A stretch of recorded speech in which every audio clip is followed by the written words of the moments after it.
August 17, 1812, in Smolensk. The army stands over 900 kilometers from France. Supply lines begin to collapse. Every day forward means hunger and exhaustion. Supplies are insufficient. Smolensk can no longer sustain the army. Napoleon orders the march toward Moscow. About 160,000 soldiers remain combat ready. Meanwhile, General Mikhail Kutuzov was appointed commander of the Russian army.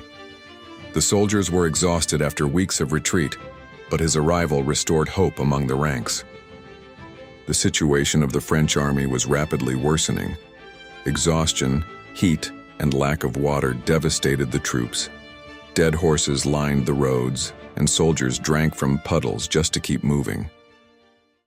The French army was constantly shadowed by Cossacks.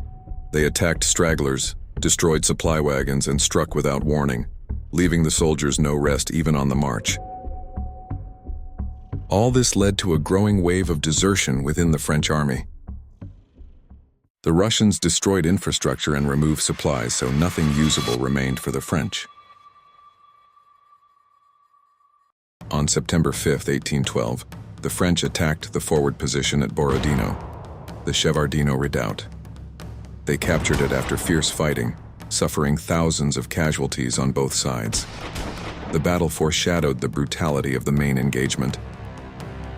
Meanwhile, the Russians hastily built trenches, redoubts, and artillery positions. The entire army prepared for the decisive battle meant to stop Napoleon's advance. On the evening before the battle, soldiers knelt in prayer as Orthodox priests carried icons among the ranks. The exhausted army sought strength and hope in God. At dawn, French artillery opened fire, and the Battle of Borodino began as both armies faced each other in one of the bloodiest clashes of the Napoleonic Wars. The battle lasted until both armies were exhausted, leaving around 70,000 casualties on the battlefield. Many generals and officers were killed or wounded, showing the terrible cost of the fighting. Morning was expected to decide the fate of the campaign, but during the night Kutuzov ordered a withdrawal. The Russian army silently left the battlefield to continue the defense deeper inland. Napoleon hoped to decide the campaign here, but the Russian army survived and withdrew. The emperor himself was exhausted and ill, as the road to Moscow had only just begun.